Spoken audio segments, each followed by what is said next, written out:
right, I think we are live. All right, I didn't get much warning this time. Good afternoon, everybody. I'm Dr. Cheryl Hall Russell, and welcome to What Black Pittsburgh Needs to Know. I'm joined by my colleagues, Mr. Jasiri X, who is a co-founder and CEO of One Hood Media, and Dr. Jamil Bey, who is a founder and president of the Urban Kind Institute. If you've not joined us before, you know, we try to catch you up on things that are going on in our community, both locally and nationally, things that may impact your lives. It doesn't feel like there is a week that goes by that something major is happening that we need to know about, we need to know how to respond to. So we try to bring guests to you that weigh in on significant issues.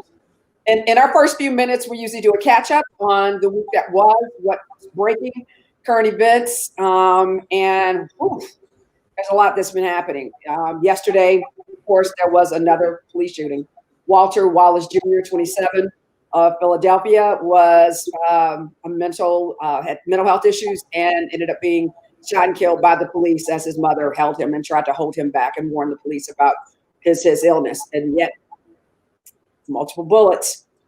That's one thing we're going to be talking about today, as well as a bunch of other stuff, including this being the day of the Tree of Life shooting, and giving honor to those whose lives were lost during that time, and just wondering what has changed since then. Guys, where do we start today? Where do you want to start?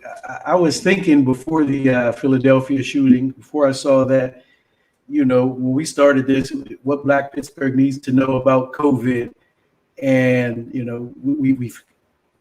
we've kept that as a part of just updates and what's happening. But I was thinking it might be time to start changing the name and what white Pittsburgh needs to know about COVID, because they are wilding out, man. I mean, you see the numbers. One thing that it's a lot. The efforts that we put in here, the efforts of the Black COVID Equity Coalition and all of those subgroups out of that. One thing that we've done a relatively good job of here in Pittsburgh compared to a lot of other cities is we don't have the numbers as high as they have been. And in this most recent spike, our numbers are getting down closer to a percentage of the population. Meanwhile, white folks, they're being white folks. You can their freedoms, they're free to die, they're free to spread, they're free to contaminate you. You can't tell them where to wear a mask, open up the damn stores. Look, white folks, y'all need to slow down a little bit with this.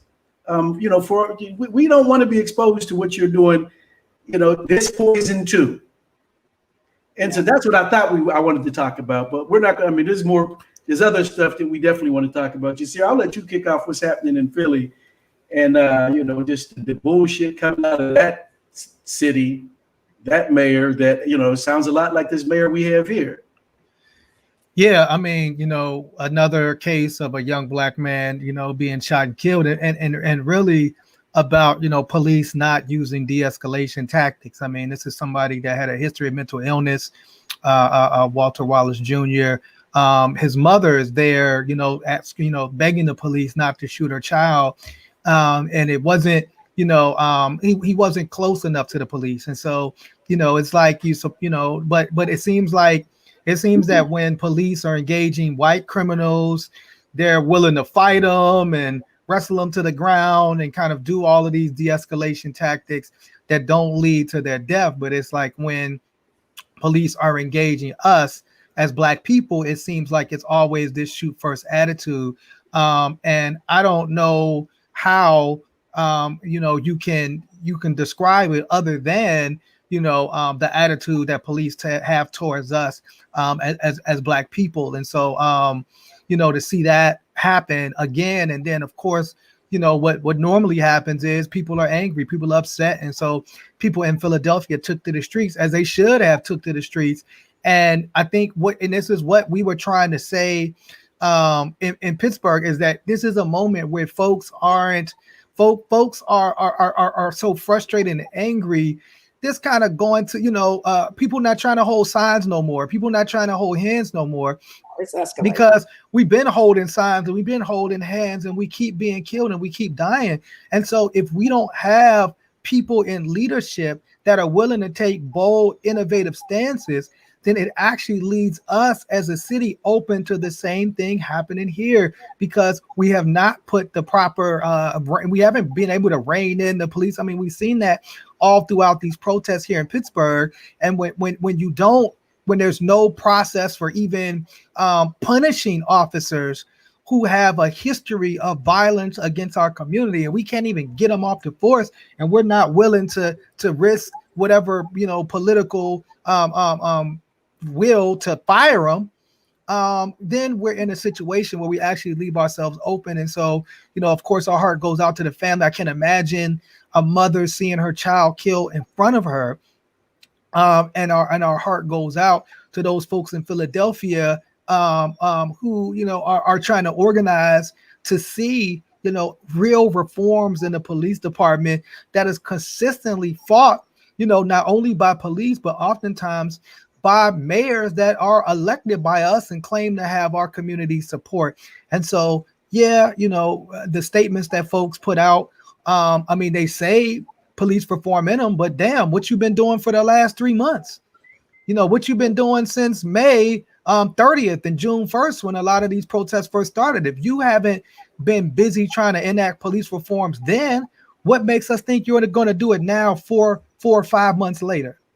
And so, it makes the whole city unsafe when you have weak leadership, when you don't have, it's the fear. I think I am surprised by the sustained fear that mayors have of their police forces, that they will not say even the mildest thing. They're so couched in the correct, careful terms when they describe what is obvious and what is seen.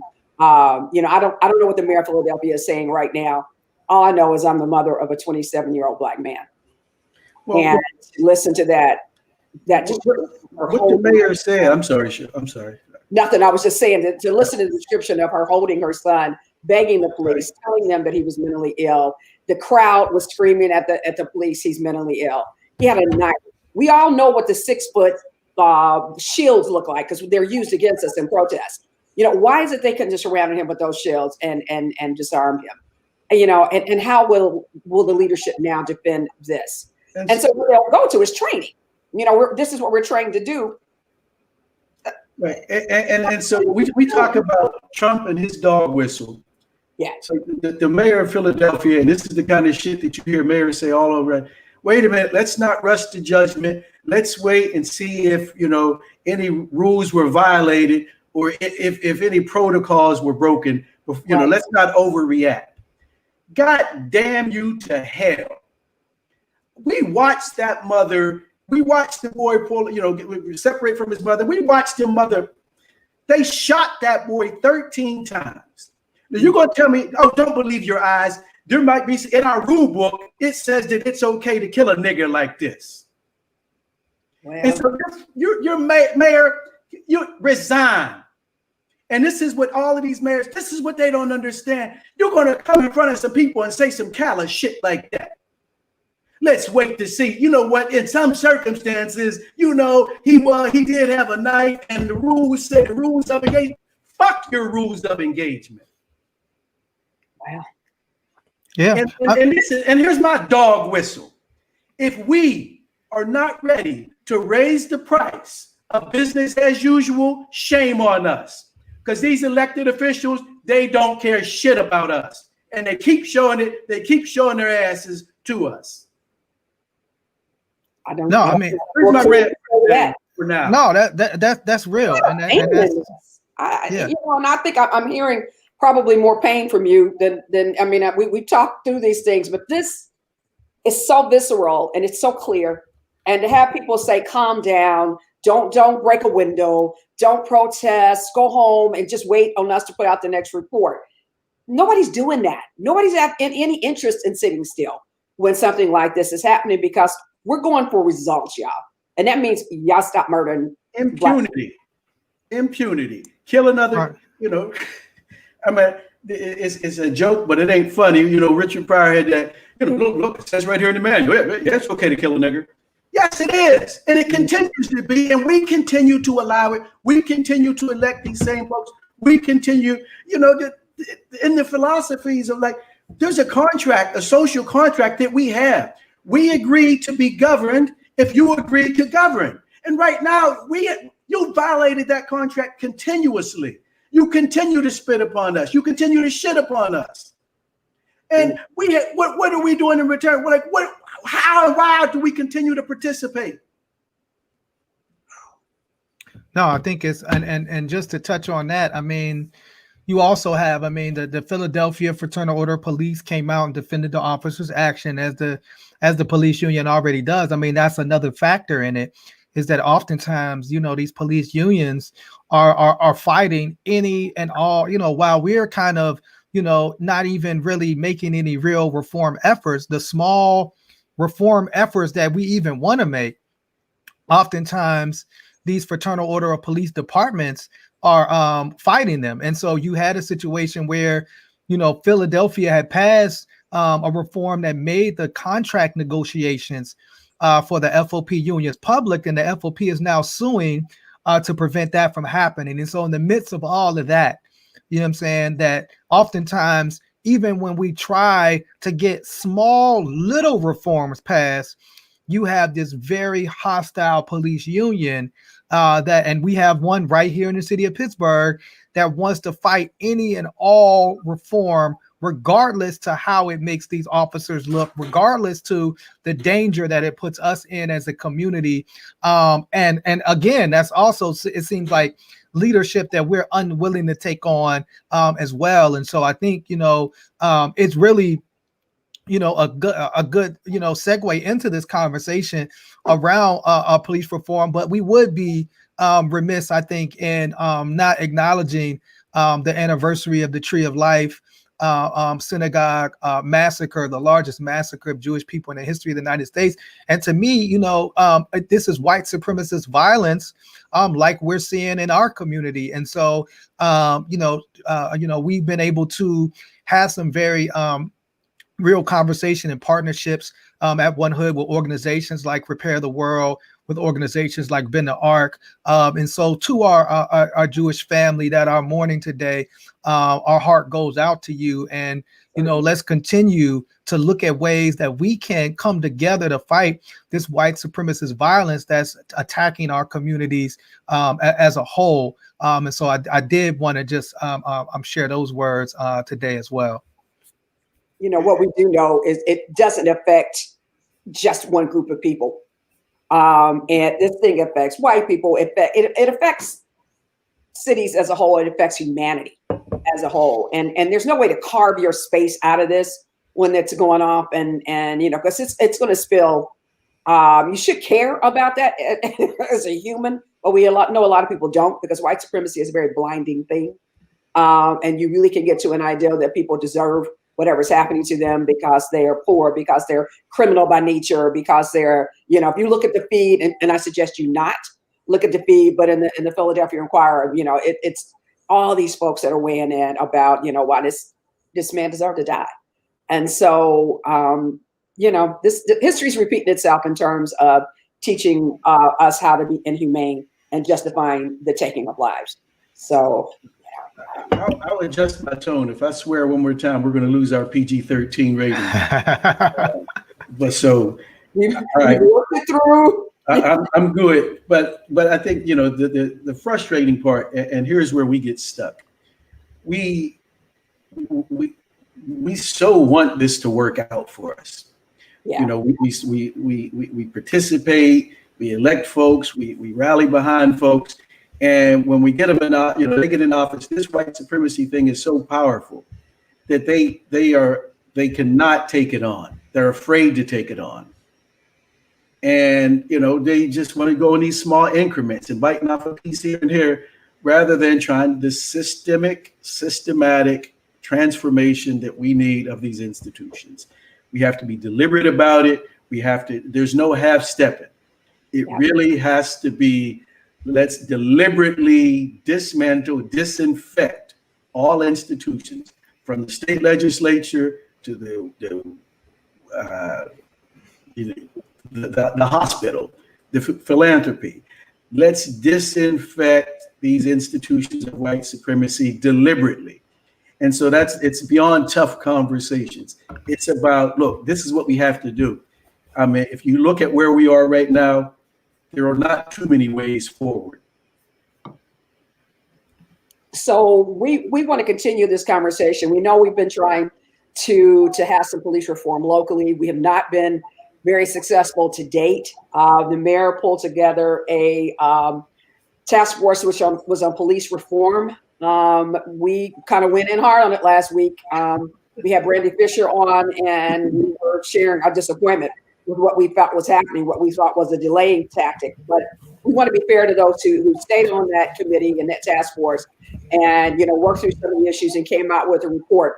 And so we've invited Mr. Tim Stevens to come on and Dr. Angela Reynolds, and they both serve on this task force. And they want to give us a little bit more background on what happened, what they believe will move the needle potentially. But we got a lot of questions, about that whole process. So welcome to the two of you. Thanks for, coming on. I know you got a lot of heat about, that report last week. So we appreciate you, armoring up and coming on in and coming in to talk.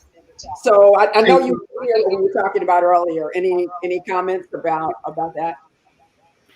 Well, ironically enough, I got an email last night, and I was sending it on to the mayor, the chief, and Wendell Histrick, and also to Brandy Fisher and Zaziriax and some of my BPEP leadership team.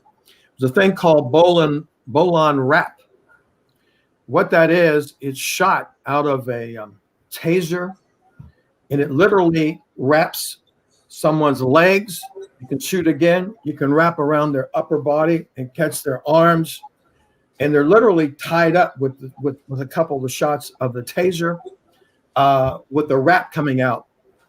And as I was listening to the tragedy with the young man in Philadelphia, if something like that had been utilized, he would be alive today.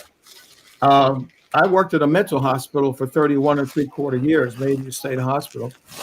And people who have mental issues, obviously their thought patterns are not going to be real clear. And one of the things that we had in our report, it's in there a few times, about the need for additional training of our officers to have some sensitivity to people who may be exhibiting mental issues and to be sensitive to that. We're looking at police officers, every officer in the city, to be trained in that arena. Also, one of the recommendations that we had in our extensive report of 39 pages was officers to be trained to utilize distance, cover, and time to decrease the necessity for the use of force, to minimize that need for the use of force, and especially a level of force that may end up in death. So this tragedy, I can't imagine Cheryl Hall Russell seeing your son killed in front of you. I mean, just and I think you said, Jaziri, that the crowd was saying he's mentally ill. And I don't know how you explain that, Jamil, and they shoot, did you say 13 times? Some things are unexplainable, and they should not be explained. They should just be dealt with, like, directly. And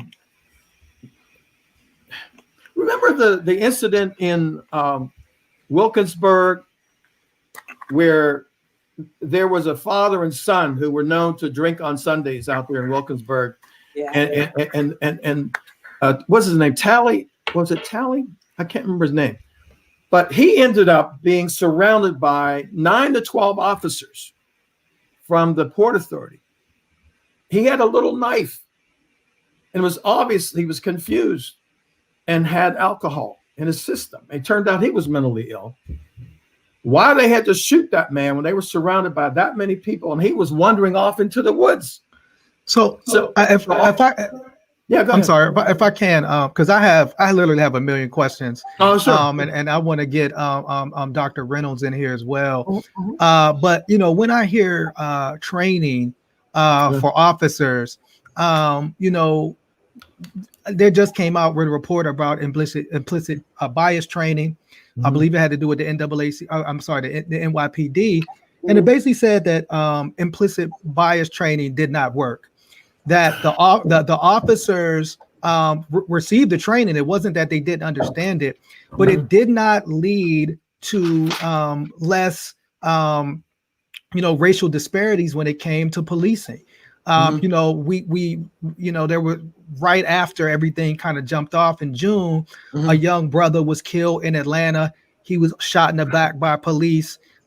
We found out that police officer had just gone through an entire day of de-escalation training. And so I think, like, when I hear you say, because this is the police reform game that we always hear. So black people get killed by police, brutalized by police, and then it's like, oh, the police need more training. Well, and we had we did a show maybe a few months ago where we had Dr. Chinjaraj Kumanyika on, who was really breaking down the history of policing.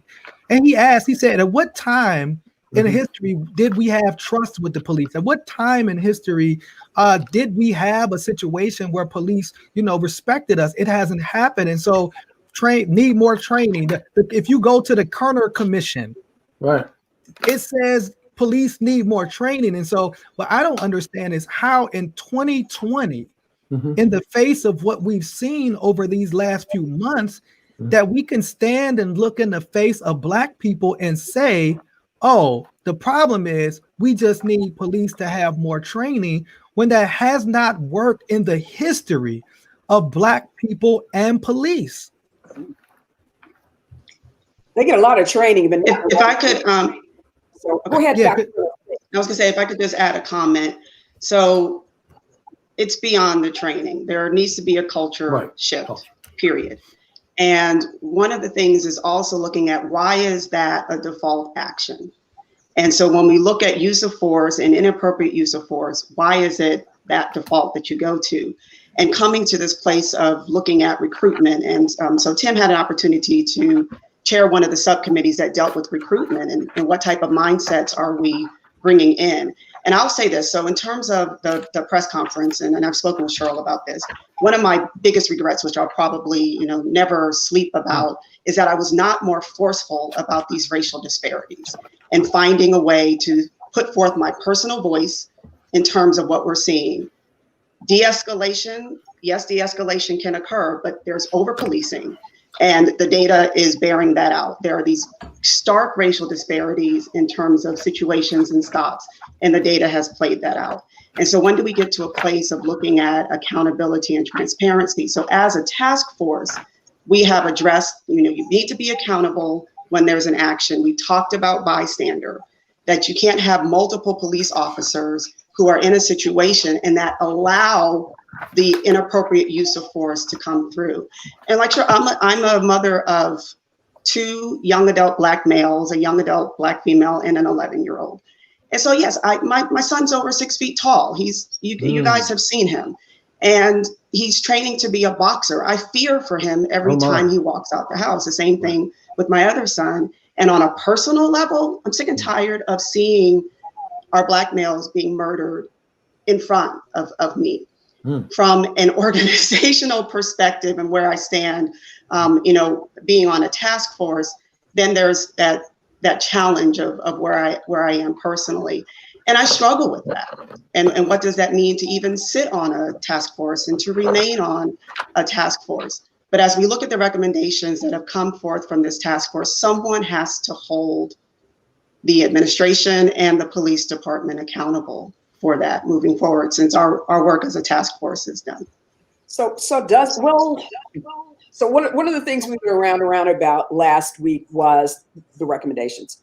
And so do either of you believe that anything will come from those recommendations? Were they strong enough? Was there complete consensus on the recommendations that went in? Because we thought they were kind of light. Let's just be honest. we did have some criticism of them. And so, you know, what do you hope changes as a result of this work you guys put in? Well, one thing, I'll speak for myself, and Angela and I had a very brief conversation. Was it last night or night before? I've been dealing with this for 50 years plus. The issue, one day I talked to Bill Robinson in what is now our Freedom Unlimited office of BPEP years ago. And he said, Tim, the issue that never goes away for Black people is the issue of police brutality. And that was way back. And it never leaves us. And I've gone through this report a few times and was on 3 subcommittees, chaired 1. I had no idea it would take the amount of work it did. Just for anyone wondering, you don't have to like the report, but I can tell you we put in a tremendous amount of time. I have in my house, in my dining room, a whole drawer, literally a whole drawer of police files, all stuff. I had stuff on my floor going through stuff across the nation. We attempted to give a comprehensive approach to this thing. I am committed personally, and I think Angela had mentioned this interest as well. There may be at least a few of us from the task force that are willing to continue to push the mayor and the administration that what's in here gets implemented as quickly as humanly possible. I have a letter here that the mayor sent me on October 9th, responding to a meeting we had on July 8th for 2 hours, and a meeting we had with the chief on February 28th on a number of police reform issues. The mayor responded and has accepted almost everything that we requested. So Tim, and my point is, I personally, and Angela has indicated interest, is we will not leave this sit on the shelf. Okay, well, some of us are committed. The recommendations. So the recommendations that you're talking about that you think are the ones that we really need to prioritize that are going to make a difference. What are those? Which ones are those?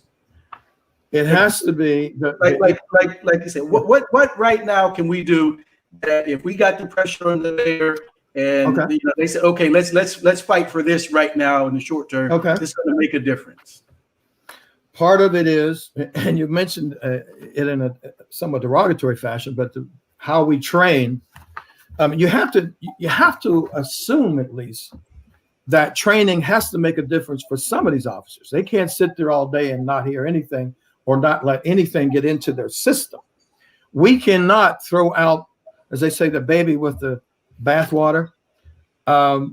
We have to continue. If you look at this report, there are very specific recommendations of how we increase, how we deal with the hiring and the training, the type of people that we bring on. Here it is on page 23 under my report, the report I chaired, I should say, on ensuring that law enforcement better reflects the community it serves and the culture, the race, the gender, including the psychological assessment and weeding out persons. Wait. Actually, action. Well, so let me ask a question, Dr. Bay, because, and I see Dr. Reynolds wants to get in. And because I looked at that specifically around hiring, and I think, like Tim, when I talked about training, I'm not trying to put down training. I'm just, the thing about the study that you all put out is it was about data. It was about data. So I'm just telling you what the data says. The data says that implicit bias training does not lead to police actually treating us better. This isn't me. This isn't just Siri's opinion. This was the data that's released. Harvard did a study. You can go check it out. Also, there's no data that says that increasing diversity of police departments leads to better policing. In fact, one of the most diverse police departments is Baltimore.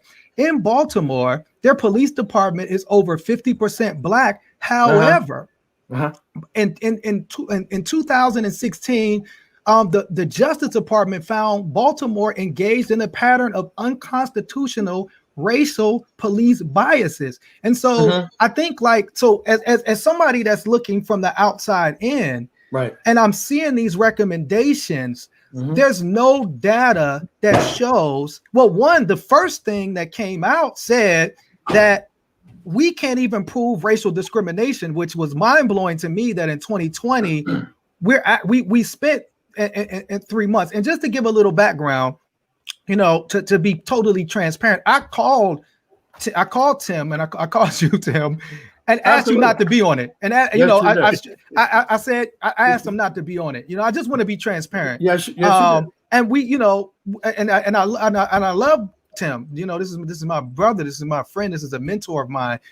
So this disagreement isn't based on, a personal. I love the brother. But so I guess I look and say, if you're saying after 3 months that the first thing we got to do is actually do more study and more data, and that's number one. It's like, well, for God's sakes, when do we get to some actual change? And then if you tell me it's officer wellness and it's we're going to look at hiring practices, and I'm like I said, the data just does not show that these things actually lead to better policing, and then it causes me to question what happened, because I wasn't there. Yeah. So I'll stop there, because like I said, if you're telling me that we need more training and we need better hiring practices, studies have shown that does not lead, neither of those things lead to better policing. So then what else you got? So Dr. Reynolds, what else you got? Let me jump on that. I'm going to jump on this. Angela wanted to say something. I have something to say to your specific point. You don't want to throw the baby out with the bathwater. You remember that Stephen King book, The Omen? When that baby had the mark of the beast? I love horror films. Good ones. Okay, look, throw that baby out. That is the devil. That's the devil's spawn. And look, this baby, no. Throw that baby out. You may have a point. But I did want to. Angela. I just want to say one thing I wanted to clarify is in terms of, I am not saying that there is no racial bias in policing. Not saying that at all. Where we are is in terms of holding police accountable for it is where where the task force has requested additional data. And I completely agree with you. Like, we don't need more data to show that there's suggestions of bias. We don't need that. And so when we're coming to this place of, like, even the Citizens Police Review Board, and having them come in and talk to us and having that conversation of, what do you mean you weren't able to hold accountable? Because when they're looking at the data that they have in the case files, that it's not sufficient. And so what we're requesting as a task force is make the data, all of it, not just post-stop, all of it, available, transparent, real time. So like when you look in the report and it talks about traffic stops and frisks after stops, why are black males 44% of traffic stops? Why are they 62% of those traffic stops that lend to a frisk? We know that there's discretion in that case. So one of the recommendations we put forth is to say, why does a police officer have to even be involved in writing you a ticket for a broken taillight? Are there other ways that this can be done? And there are models in other cities where it's a less contact and you're not getting this de-escalation, and you're also not leading to these more race biased searches. So that's again where, I can't go back and re-say anything. Too little, too late. But what I'm saying forth now is, yes, there are suggestions of racial bias. We were requesting the data so that we can actually prove it, hold officers accountable, do a complete shift and change as it relates to the Pittsburgh Borough Police, and that these things get addressed and that they stop. Right now, you guys have the annual report. Anyone can look at the annual report. They're right there in front of you. But what's happening, right? We see the disparities, but nothing has really been done to address it. The other one that I want to speak to very clearly is and it's in the report in terms of the use of tear gas and rubber bullets and those other considered non-lethal tactics, even though they can still hurt people. In terms of crowd control, we as a task force have said there needs to be a stop to that. particularly as it relates to protesters who are exercising their right to protest, that it should not be an issue of tear gas being used to disperse. Other methods have to come into play. So those are two of the recommendations that I wanted to speak to, but I didn't know if Tim wanted to speak. One of the things that I want you all to know, if you go back and read through the report, there's several places where we put out some very negative information that we discovered, including on page 10, 11, these statistics where it is obvious that there's some problems. And even the chief, when he spoke to us at one of our sessions, conceded the existence of racial disparities. He could not deny them. He did not try to deny them or even explain. He didn't try to explain them. He said he wanted to help in figuring out what to do. So there's some. We did not hide information. We put it out there and saying to the administration, this has to be fixed.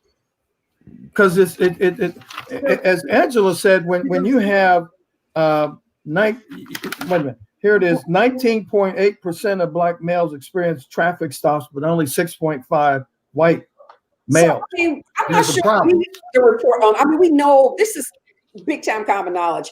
Common knowledge to the head of the police. And, for him to come in and say, wow, look at these disparities, we really should do something about that. Right. And every single time is made that the way they're policing is unfair, brutal, and deadly, then the FOP is standing in front of you, everybody's screaming, the mayor is scared to actually even form the words about what needs to change. And then, but we're supposed to take him seriously about, we really do want things to get better. That's not a good look, is it? I'm not buying it. Mm-hmm. I'm not buying it from that. Is any of this data new? No.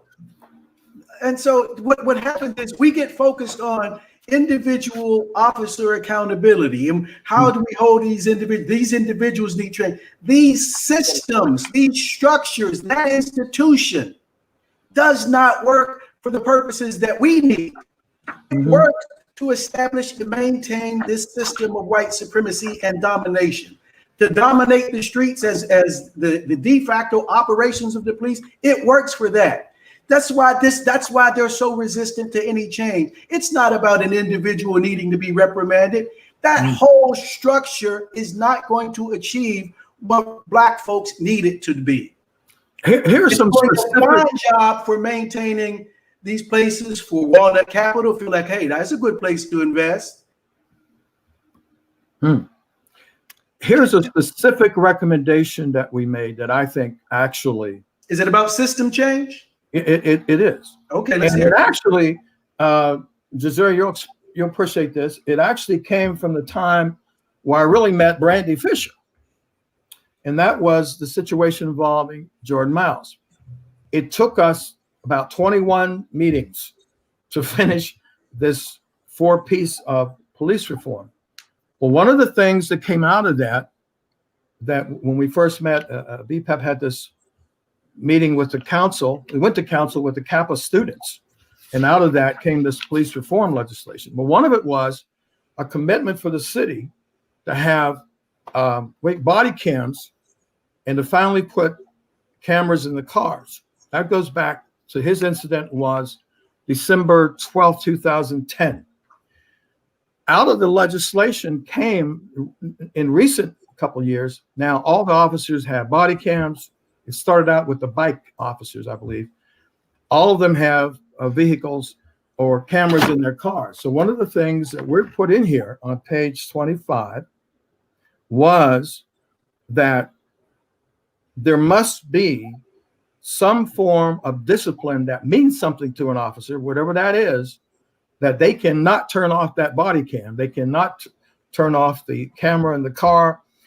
And they also have to be trained in a way, this goes back to training, that when they're at the scene of an incident, that they're trained to communicate as calmly as possible to produce positive results and to de-escalate the situation. That's all in there. But Yeah, this no, I thing, think we have to penalize. We have to So penalize. what does the data say about the I'm sorry? places that have? What does the data say? The data tells us that that's not made a difference. That the body cam, the phone cam, the camera with somebody holding a camera to a mother trying to hold her son back, and these bastards shot that boy 13 times. And this Jim Kenney, the mayor of Philadelphia, let's not jump to any conclusions. You know, the camera may have lied, or because the damn policies do not protect Black people. Right. And I do have a question. And I know we have to get Arion on. He's being very patient. Arion's gonna be mad at us. No, I do have a question. And I have a million, but I have one, and I feel like one specifically about the makeup, and maybe you can answer this, Dr. Reynolds. Not that I don't love you, Tim. When we looked at the makeup, so to me, the start, let me say how to put this.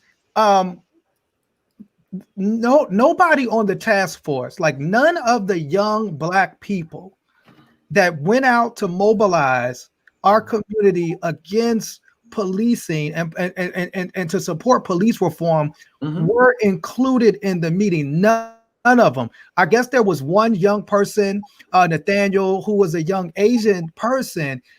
But the fact that none of the actual people protesting, was there a conversation about why that, no young Black people, like young Black people are the very people being brutalized so was there a conversation about wait a second, we can't do this without young Black people being at the table?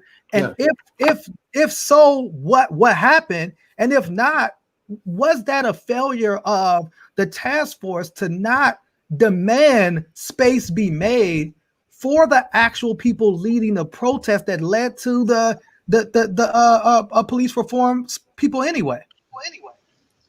We did. So, yes, there were other young people represented on the task force at the beginning who were not represented at the end. And I greatly honor and respect their decision to not be. There were also invitations that were put out to groups to come and speak to the task force that decided not to. And again, I respect their right and their decision to not. And I get it. There are members of the community who say, I don't want to work within the system to alter the system. I want the system itself to just be completely dismantled and to change. So as a task force, did we reach out? Yes. Did we reach out to groups that had organized protests? Yes. And I can say that because I personally did that. Personally asked that some would help me negotiate to get people in.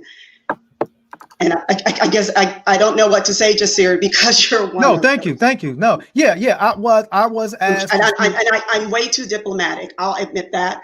I mean, you guys I'm way too diplomatic. I don't want to be ignorant here. I don't want to be ignorant here, but I thought Jasir was one of the people asked to have young people on. We had actually a special night. No. I'll say this. Young voices approach us. Hang on. Right. So I will say this. One, I really appreciate how you're showing up, Dr. Reynolds.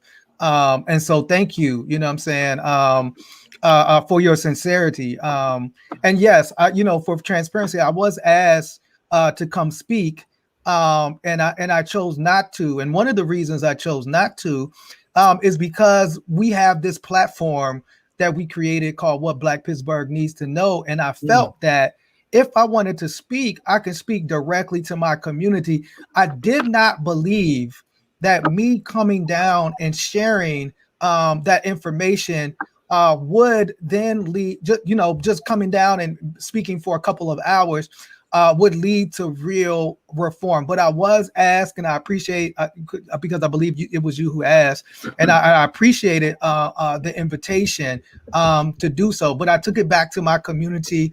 I took it back to my folks at One Hood and made the decision that, you know, I have a platform and we have a platform where we can speak directly to our community. And I chose to use that platform instead of speaking to that commission. And thank you for understanding as well why folks were you know, uneasy maybe about this process. I also felt like if I called Tim and others, because I called a lot of people and said don't be a part of it.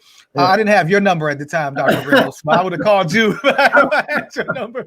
That's right. I felt we can talk more about that. Right. I felt it would be hypocritical of me to tell people not to be a part of it and then also come speak. So I have a request. I have a request of those watching this and of Jaziri, Jamil, Dr.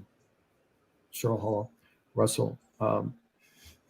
I mentioned several minutes ago that I know Angela and I have talked about it, and I understand at least a couple other members of the planning or the task force are willing to follow up on the work that we did. And I'm asking some of my other community partners to do so that weren't part of the task force.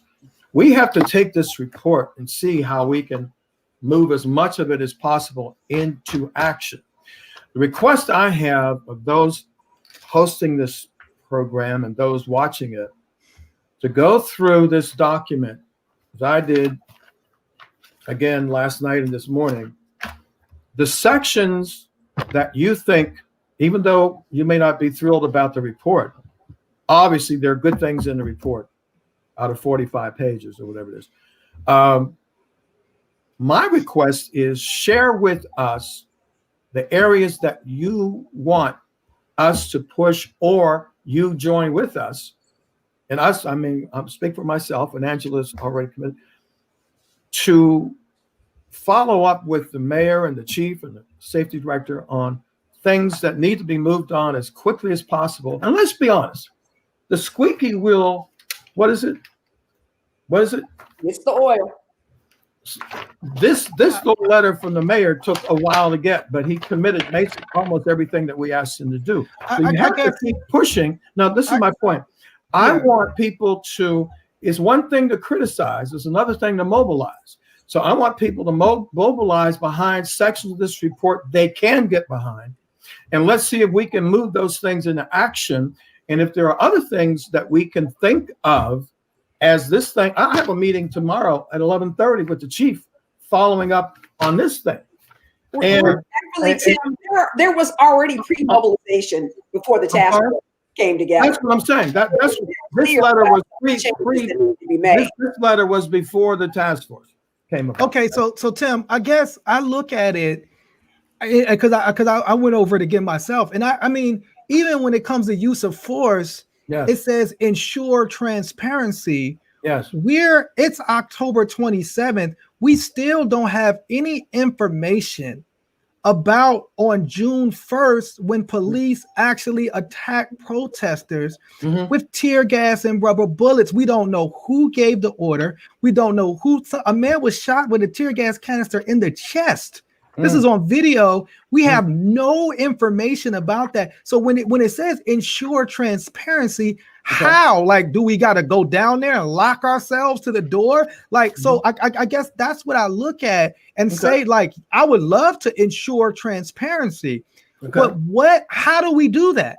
You know, because I didn't see like policy recommendations around that. Now, maybe I missed it. Is there, you know, Dr. Reynolds, how do we ensure transparency when we're, you know, the mayor came out June 2nd and promised an independent investigation, and it's almost November, and and mind you, the police, you know, are doing, the police and faith leaders are doing a unity march with the mayor's office on Sunday. I don't know who the unity's with. Unity with who? You know, I mean, that's what I'm wondering. Like, it definitely isn't us in our community, because you you spent the last few months from the mayor's own lips castigating and disrespecting protesters. Now you want to march? And so is there policy recommendations around you? So I'm sorry for that. I just went on the tangent around use of force that we can get behind. How do we ensure these things, Dr. Reynolds? It has to be a procedural change. Like when we're talking about culture change, it's a procedural change within the Pittsburgh Bureau of Police.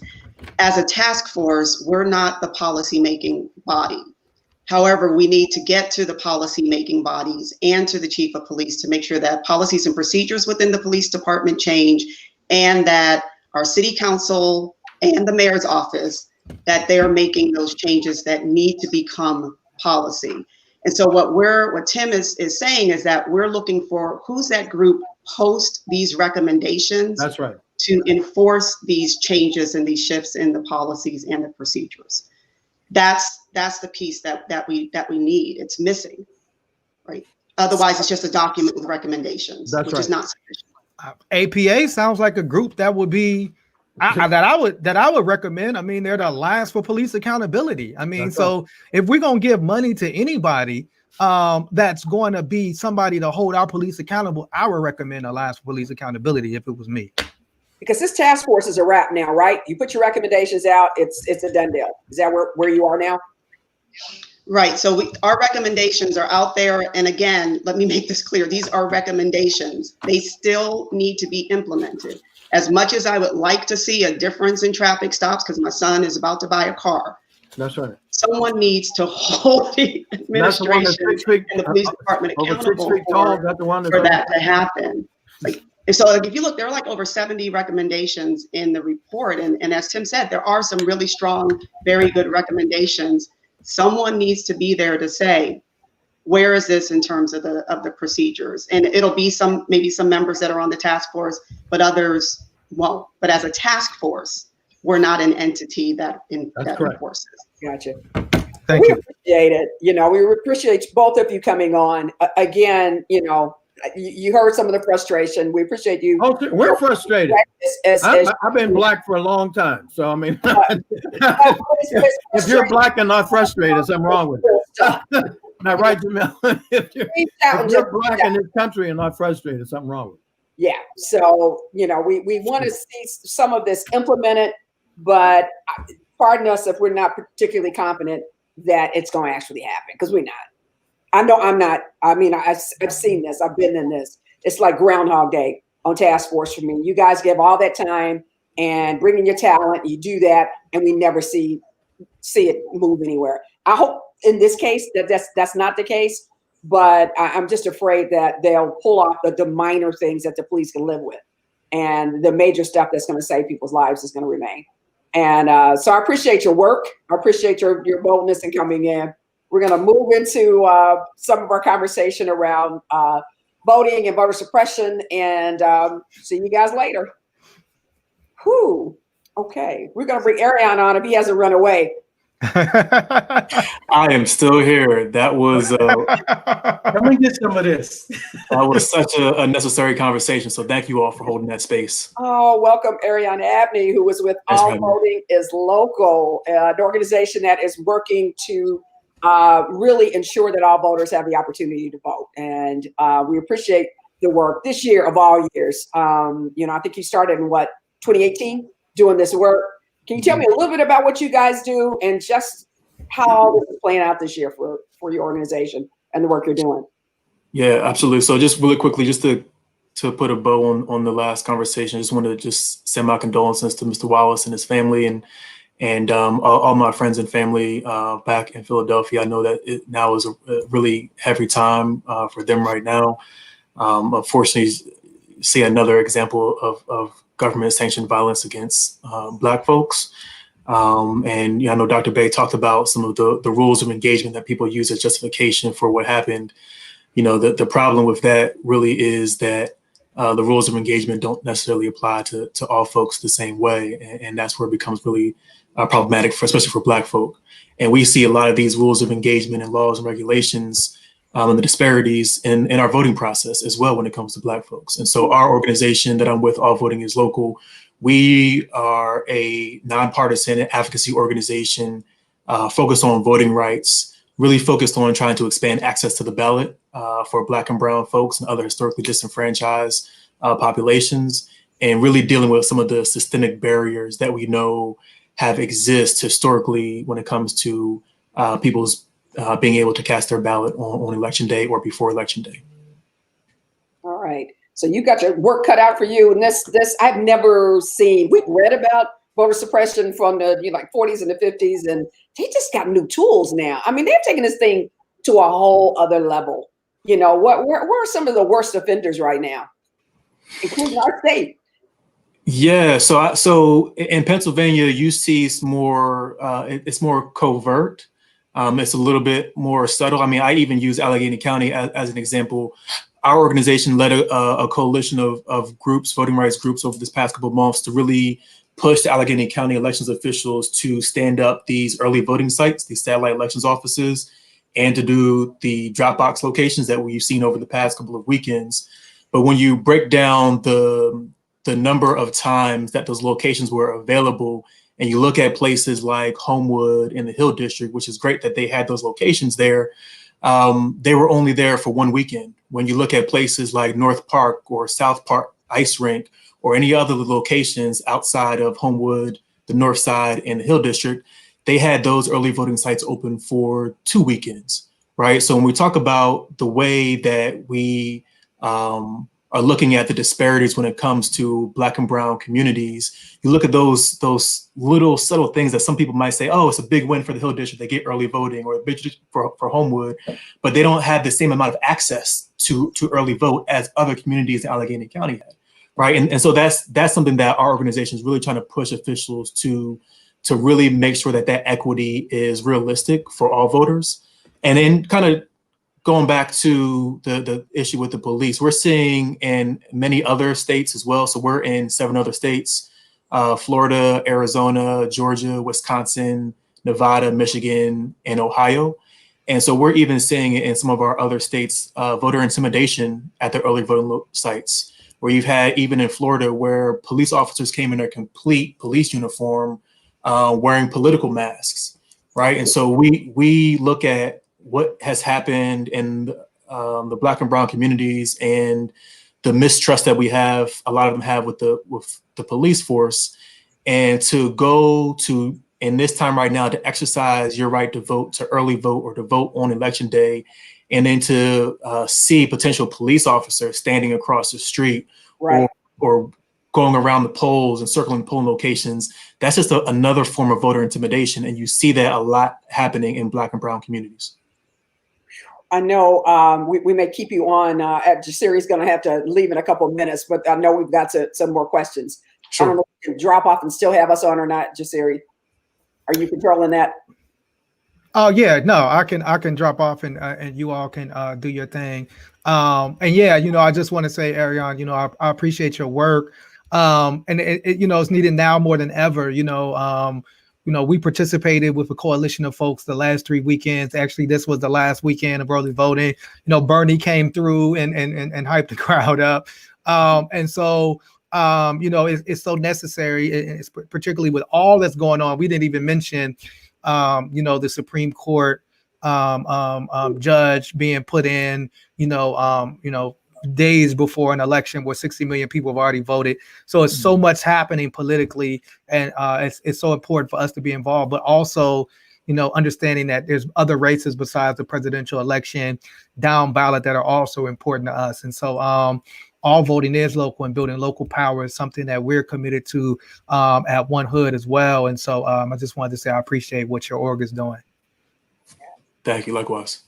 Thank you. So talk to us about that in terms of early voting. How far ahead are we in Allegheny County compared to most normal years? And how does that potentially play out in terms of who gets elected? I mean, there's certain groups that are voting earlier than others, Democrats more than Republicans. Yes. Early voting in Allegheny County and across the state has increased exponentially since 2016, the last presidential election, mostly because, as many of you know, this type of voting was not necessarily in place, right? Most people, before they passed Act 77, weren't voting by mail, and they weren't voting early in person. And so this is a new phenomenon to many people across the state, not new to many people across the country. And so the numbers, we've seen the numbers increase. I think Allegheny County had upwards of 270,000 folks have already cast their ballot has been received by the county election office, either by mail or voting in person early or dropping off at the drop box. And so, we always talk about November 3rd is election day, but people have been voting for weeks now, like putting their message out there. It has been leaning heavily towards Democrats in Allegheny County. I think it was around 200,000 of those 270 were Democrats, and about maybe around 40,000 were Republicans so far. But, we are seeing people turn out in numbers right now in early voting, taking advantage of this opportunity that we've never seen before. And so we're just trying to encourage everybody. Today is actually the last day to request a vote by mail ballot. So if you haven't made a decision on how you want to actually execute your opportunity to vote, whether it's in person or voting by mail, today is the last day that you can request that ballot. At votespa.com. You can put in your information and they'll mail you out a ballot. We are strongly encouraging folks, because you're at a really tight deadline and the election's in 7 days. The ballot needs to be postmarked if you want to send it back in the mail by November the 3rd, election day. But if you have some concerns about the USPS system and getting back in the mail in time, you can go down to the County Board of Elections office at 542 Forbes Avenue. Right downtown. They're open from 8 a.m. to 8 p.m. Every day today until election day. And then election day, they're open at 7 a.m. to 8 p.m. And you can drop off. Yep. And you can drop off your ballot down there. Great. Wait, can you clarify that? Wait, so you saying as long as it's postmarked by the 3rd, it's still good? Yeah. So so Jasiri brought up really well the Supreme Court issue. So the Supreme Court last week, actually, U.S. Supreme Court actually held an opinion that was given by the state Supreme Court that there is that counties are allowed to receive ballots up until the Friday after the election, as long as they're postmarked by election day. So we know that somebody can, put their ballot in the mailbox on a Saturday before the election, but it may take 4 or 5 days for it to get there. So the state Supreme Court said the counties can receive ballots up until that Friday after the election, as long as on the ballot is postmarked on election day. Yep. And then the Supreme Court, in a 4-4 decision, upheld that decision by the state Supreme Court. So that's why, to Jasiri's point, courts really matter and judges matter, because we are really concerned right now in PA that literally in the next couple of days, one of the first decisions that Amy Coney Barrett is going to decide on is Pennsylvania, this decision to allow ballots to come in 3 days after the election. And she could be that deciding vote that could prevent ballots from coming in after election day. I think we have very little doubt about where she'd go with that. What are you thinking about over there, Dr. Bey? I'm thinking about just this reminder that since most of us started school, one of the lies that they told us, that one of the principles of this country was the democracy, that one man, one vote, every vote counts. And what they've shown us in these, particularly in this election cycle, is that as a principle, democracy is not valued in this country. I mean, there are so many folks who don't want you to vote, who want to suppress your vote, that, particularly the conservative, they have really squashed the idea that, this is a participatory democracy.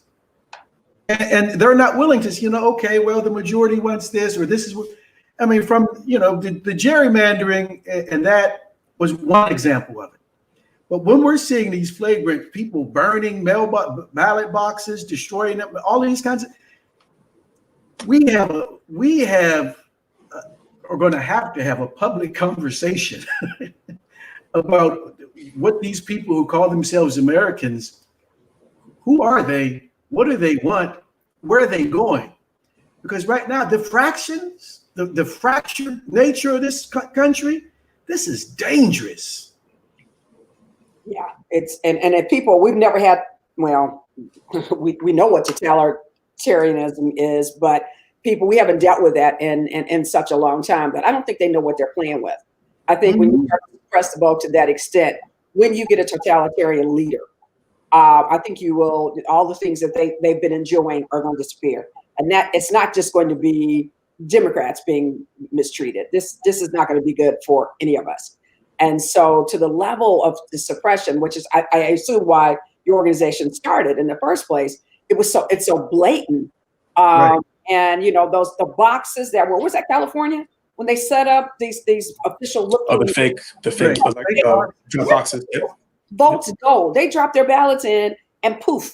Who has them? Like that, the malice and forethought that is going into suppressing and tricking voters in a democracy by the same people who were screaming about constitutional rights is dizzying to me right now. I'm glad you guys are out there doing this work. I know you're bipartisan, so I don't want to drag you into the politics of this, but it's clear, how this is playing itself out across the country.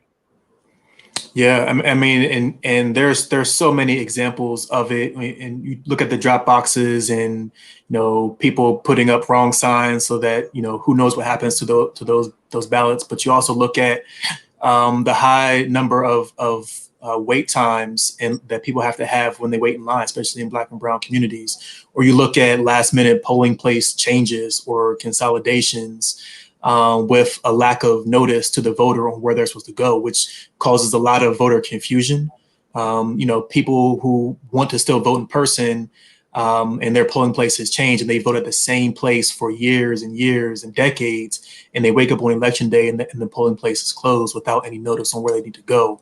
There's just a lot of really direct efforts to prevent people from coming out and casting their ballot. And so one of the things that our organization really tries to do is, work with elections officials, both at the state level as well as at the county level, to make sure that all of the rules and regulations that they're supposed to abide by, that they're actually implementing them correctly. And, we support them when they're doing their job well, and we call them out when they aren't doing what they need to do. Case in point, the early voting sites. For a while, we were hearing elections officials in Allegheny County had reservations on putting it up. And so once we found out that, we said, we got a coalition of folks together and said, we need to put some public pressure on these elections officials. We need to stand up a petition, get people to sign it. We need to have a press conference. We need to have a coalition letter of over 35 groups in Allegheny County sign on to this letter. And a few weeks later, the Board of Elections held a meeting and they voted on these early vote sites and drop boxes. So there's a lot of anti-voter work that's happening there, but organizations like ours are really trying to push back on that to make sure we expand access to the ballot for everybody. So somebody didn't get their ballot in early. They held out. They were scared of the system. They want to go to their election place. How far down in percentage wise are we on our election sites, our polling sites? What percentage now? That's a great question. So from what we've gotten from Allegheny County Elections Office as of last week, they plan to have all of their polling locations open. They have 1,323 precincts, which amounts to about 800, a little over 800 actual physical locations, because some precincts are combined into the same space. And we were told as of last week, they only had 112 more poll workers that they needed to go. So they should be at full capacity on election day.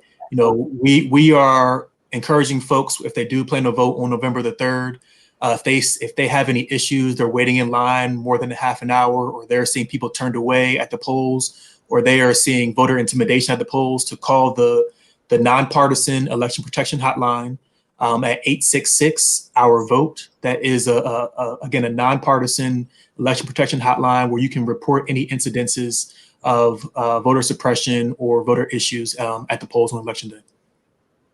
Okay, because I know everybody was talking about putting their guns and all that other stuff and just kind of walking around the and I hope that doesn't happen. I know people talk a lot of crap before these things happen. Right. Hopefully they got sense enough not to do that because that can go south in a hurry. But we just are hopeful and encouraging those of you who've not had an opportunity to vote early. Do not be intimidated by all the trash talk that's going on now. Our polls are open. All of them, from what I'm hearing, are going to be open. Your polling places are not changing, and show up and show out and vote, because there's an incredible amount of stuff on the line. As we've watched what's happened in this last 4 years, We know the power of the presidency is much stronger, I think, than we ever thought it was. The things that he could actually do, but we also know locally and with judges and that stuff that impacts us every day and everything that we do. Any parting remarks, Dr. Bay? Thoughts on this? Well, I said I'm going to echo your comments about getting that vote out. Like show up, folks. And as far as the first part of our conversation on the policing, I'm not having it. And what I say about that is that the inauthenticity of all of these efforts, you can't reform anything from outside of it until police departments say, hey, we have to do something different. What does that look like? How do we change to adopt and adapt? Then we might start to say they have to have that buy-in. When you see a resistant union, a resistant department, not listening to, it's not going to happen. And so when you see these weak mayors and weak in character and in action, not in what they actually can do if they decided to, like the mayor of Philadelphia, like the mayor of Pittsburgh, who refuse to acknowledge here's what has to happen for there to be change, Mr. Mayor, Mr. Peduto, Mr. Kinney. If there's going to be here, but they play this game and let's not go for this okie doke. Let's remember these two names. Say their names so that we can oust them next election. Peduto has to go. We don't have a suitable replacement right yet, but he's not up to the task. Kinney's got to go. These gentlemen are not serving our people. And that's it. That's all. How y'all doing? Arion, I appreciate you, brother. It's in the work, man. You always in this space, talking to people, always showing up. And then we've got go vote and keep up the pressure on police reform. Don't stop protesting, and just keep pushing. But the voting, that's the thing you can do within the next week. Show up on November 3rd. You missed your deadline already on the early voting, but show up. It does matter. It's not going to change the world. We understand that, but it can definitely have an impact. So we appreciate you guys. Go ahead. You about to say? I'm gonna date myself. There's a couple people in the chats that are old enough to remember this kind of stuff. Remember, people used to wear T-shirts with slogans on them. So that's one thing that you might remember. I don't remember who it was, but I'm simply not having it. Let's get some T-shirts and put Peduto. I'm simply not having it. Kenny, you remember that song? Well, we work on those. We'll get you some order in your current location. Simply not having it. It's just enough is enough. You guys, they keep coming at it. We keep, oh yeah, maybe this time they'll get it. No. All right. So we appreciate your tuning in. We ask you to pass this around, share this video, get your friends out, and go vote. We will see you again next Tuesday at 2. Election day. And we're going to be talking about what's going on live. We'll be here election day. We decided. Yeah. Okay. We are. Miracle is going to be here. Jasiri is going to be, out doing his thing. But we want you in the chat. We want you talking about what you're seeing. And we're going to have a very kind of interactive day. We're going to have both Republicans and Democrats on to talk about what's happening and their views about maintaining our democracy. But until then, we will see you next week, Tuesday at 2 for What Black Pittsburgh Needs to Know. Take care. Peace, y'all.